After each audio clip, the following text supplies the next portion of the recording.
The line between impossible and classified is 3 miles deep.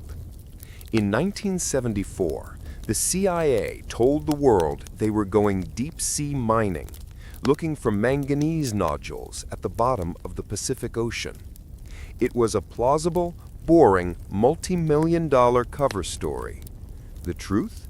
They were building a machine from a spy novel, a gargantuan claw deployed from a custom-built ship to steal the Soviet Union's most terrifying secret from the crushing darkness, a fully armed, nuclear-tipped submarine right under the nose of the KGB.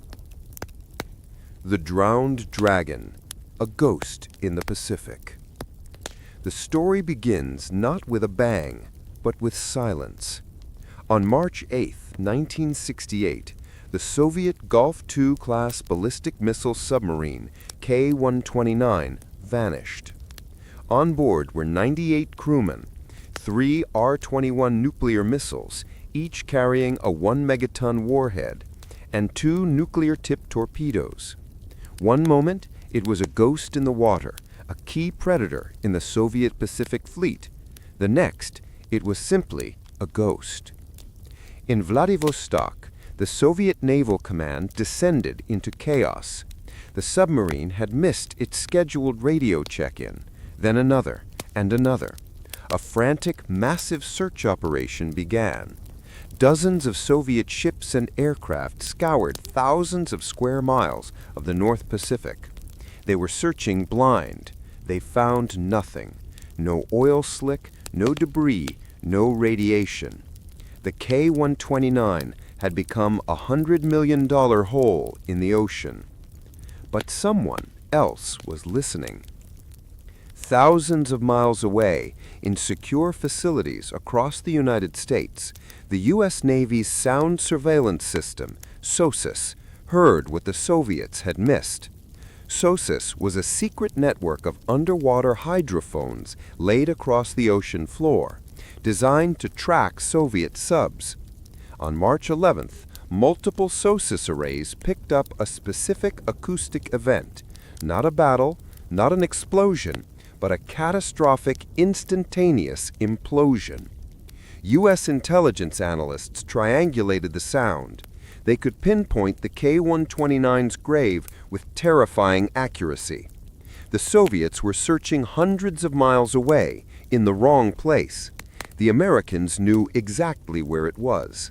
1,560 miles northwest of Hawaii, resting on the seabed at a depth of 16,500 feet. 3 miles down. The pressure at that depth is over 7,500 pounds per square inch. It is a world of eternal darkness, colder than ice, where the weight of the ocean can crush a military submarine like a soda can. It was considered by all known laws of engineering and physics completely unreachable. For the Soviet Navy, it was a tragic loss. For the CIA, it was the opportunity of a lifetime. Inside that sunken steel hull lay the ultimate intelligence jackpot. If they could retrieve it, they would get their hands on Soviet nuclear warheads, intact codebooks, encryption machines, and operational protocols. It would be the single greatest intelligence coup of the Cold War. The question wasn't why they should get it. The question was how. How do you lift a 2,000-ton, radiation-leaking submarine from a depth 3 times greater than the Titanic? The answer came from a group of engineers in a nondescript office in Langley, Virginia. They weren't just going to fish for it. They were going to build the most audacious, expensive, and secretive machine in history. They were going to build a ship called the Glomar Explorer, and they were going to invent an entirely new industry as a cover story. The mission was given a code name, Project Azorian.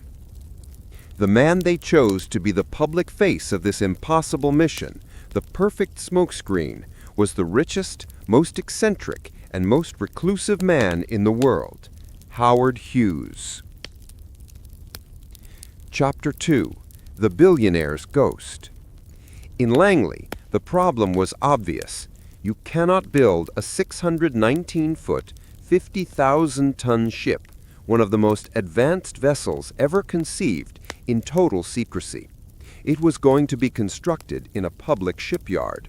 Maritime experts would see it. Lloyd's of London would have to insure it. The Soviets, with their network of spies and satellite reconnaissance, would definitely see it. Hiding the ship was impossible, so the CIA decided to do the exact opposite: hide it in plain sight. They needed a cover story, but not just any cover story. They needed one so ambitious, so expensive, and so technically out there that it would be the only thing people talked about. The mission to raise the sub was so audacious, the cover story had to be more audacious.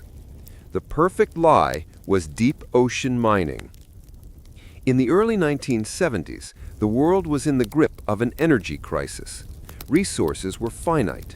A new futuristic theory was gaining traction.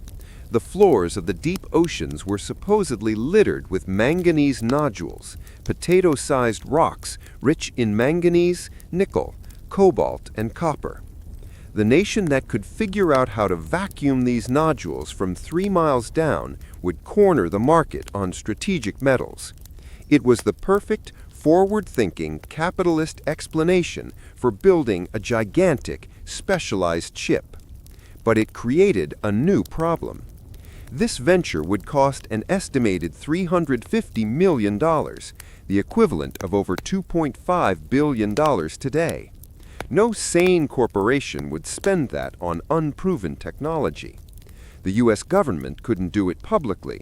The U.S. Navy was the only entity with that kind of cash, and their involvement would immediately alert the KGB. They needed a sponsor, a frontman, someone so rich, so eccentric, and so famously daring that if the media reported he's spending $500 million to mine the bottom of the ocean, the world's only response would be, "Of course he is." They needed Howard Hughes. By 1972, Howard Hughes was less a man than more a myth. He was the billionaire industrialist, the record-setting aviator, the Hollywood producer, and the owner of Hughes Aircraft, a primary defense contractor. He was also the world's most famous recluse, barricaded inside a germ-free penthouse in Las Vegas, with long hair and fingernails, terrified of the outside world. He was the perfect cutout. The CIA's director, Richard Helms, approached Hughes through an intermediary. The pitch was simple. We have a project of immense national importance. We cannot do it ourselves. You will be seen as the pioneer of a new industry. All you have to do is let us use your name. Hughes, a deeply eccentric patriot, and likely thrilled by the sheer technical audacity, agreed. The on-facing entity became Summa Corporation, a new holding company for Hughes's empire. The CIA secretly funneled the money to them. In 1973, Summa Corporation announced to the world that Hughes was undertaking his greatest gamble. He was building a ship called the Hughes Glomar Explorer to mine manganese nodules from the Pacific seabed. The press and the public bought it completely. It was the most perfectly Howard Hughes thing he could possibly do. The Soviets saw the news and filed it under capitalist decadence, paying it no more mind. The cover was set. Now they had to actually build the monster. The ship itself was a masterpiece of deception. Built at the Sun shipyard in Pennsylvania, it looked like an advanced deep-sea drilling rig, but its true purpose was hidden in plain sight. It had no normal hull. The entire center of the ship was built around a massive 200-foot-long, 74-foot-wide opening in its bottom, hidden below the waterline. This was the moon pool. It was, in effect, a hollow ship. The derrick, which looked like it was for a mining drill, was actually designed to support an impossible weight. a 2,000-ton submarine plus the machinery to lift it. And then there was the Claw. While the Glomar Explorer was being built, a few miles away, in a separate top-secret facility, Lockheed's Skunk Works, the same people who built the SR-31 spy plane, were constructing the capture vehicle. This was a 170-foot-long, spider-like cage of steel. It was designed to be lowered from the Glomar through the moon pool, descend 3 miles into the crushing blackness, align itself perfectly over the broken submarine, and then, like a colossal arcade claw game, close its talons around the wreckage. This entire, impossibly complex, multi-billion-dollar system had one singular purpose. In 1973, the Hughes Glomar Explorer was launched. It was a marvel of the modern world. The mining industry watched with envy. The Soviets watched with indifference. In the summer of 1974, after years of planning, construction, and training, the Glomar quietly left port in California. It told the world it was going to a test site for its first mining operation. Its real destination was 1,560 miles northwest of Hawaii. It was sailing to the K-129's watery grave, right under the watchful eyes of the Soviet fleet. The heist was on. Chapter 3. The 3-Mile Claw. The Hughes Glomar Explorer arrived at Site F, the CIA's designation for the K-129's grave, on July 4, 1974. The timing was a bitter irony. As America celebrated its independence, the crew of the Glomar was preparing to commit the most audacious act of espionage in modern history. The Pacific was vast, empty, and silent. But not for long. Within days, a Soviet ship appeared on the horizon. It was the Chazma, an intelligence-gathering tugboat dispatched from Vladivostok. It was soon joined by another Soviet vessel, a missile-range instrumentation ship. They had come to watch. The Soviets knew this was the general area where their sub had been lost, and the sudden appearance of Howard Hughes's mysterious mining ship was too suspicious to ignore. The cat-and-mouse game began. The Soviet ships parked themselves just a few hundred yards away, close enough for their crews to watch the Glomar with binoculars. They radioed the American ship, demanding to know their purpose. The Glomar's captain, a civilian contractor, following a precise CIA script, responded with perfect, boring honesty. "We are the Hughes Glomar Explorer. We are here to conduct deep-sea mining operations for manganese nodules. Our activities are peaceful." The Soviets watched, and the crew of the Glomar gave them a show. On deck, men in hard hats moved equipment around, seemingly preparing a drill. They followed all the public-facing procedures of a mining vessel. But below deck, in the hidden heart of the ship, the real mission began. The crew opened the massive, stealthy doors of the moon pool. The capture vehicle, the giant claw, which the crew had nicknamed Clementine, was readied. It was attached to the end of a pipe string. This was no rope or cable. To reach 3 miles down, they had to assemble a pipe, section by 60-foot section, strong enough to hold the weight of a submarine. It was the most complex plumbing job in the world. For over a week, 24 hours a day, the crew painstakingly assembled the pipe, lowering it one section at a time into the darkness. The Soviet sailors watched this impossibly slow process, likely convinced it was the most inefficient and boring mining operation they had ever seen. They had no idea that at the end of that pipe was not a drill, but a 70-foot-long cage of steel talons. Then Clementine reached the bottom. In the Glomar's top-secret control room, technicians stared at sonar screens and primitive low-light cameras. The seabed was a landscape of alien silt. And then a shape emerged from the gloom.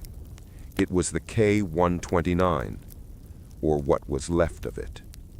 The catastrophic implosion had ripped the submarine into several pieces. The target, the main body, was mangled but largely intact. "We have the target," a technician's voice cut through the silence. For hours, the operators on the Glomar, playing an impossible video game from 3 miles away, maneuvered the capture vehicle. Using thrusters and acoustic positioning, they painstakingly aligned the claw over the forward section of the wreckage. "Close the talons," the mission commander ordered. Hydraulic arms, powerful enough to crush steel, moved with agonizing slowness, closing around the submarine's hull.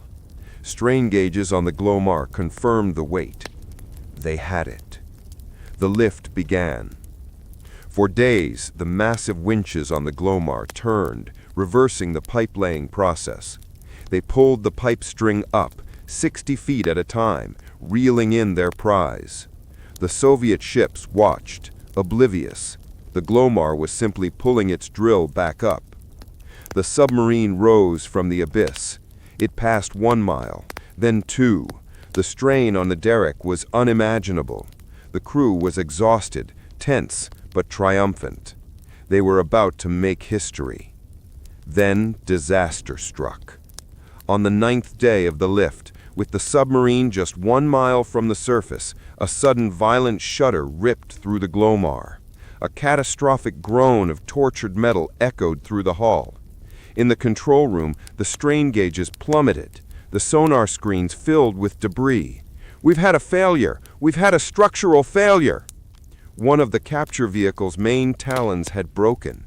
It may have been a flaw in the steel, or perhaps the submarine's wrecked hull, already stressed by the implosion and the pressure, simply gave way. The prize, the main body of the K-129, ripped free from the claw. For the second time, it began its long, 3-mile fall back to the ocean floor. This time, it was lost forever. A devastating silence fell over the control room. Years of work, billions of dollars, had just vanished into the blackness. But it was not a total loss. The broken claw was still holding something. The forwardmost 38 feet of the submarine, the bow section, remained firmly in its grip. Heartbroken, but professional, the crew completed the lift. They pulled the surviving wreckage up through the moon pool and into the massive, hidden hangar inside the Glomar. The giant doors in the ship's hull closed, sealing it from the outside world. The Glomar Explorer slowly turned and began the long voyage home. The greatest heist in history was a partial, tragic, and spectacular failure. But the story was not over. The secret was about to come out. Chapter 4. We can neither confirm nor deny.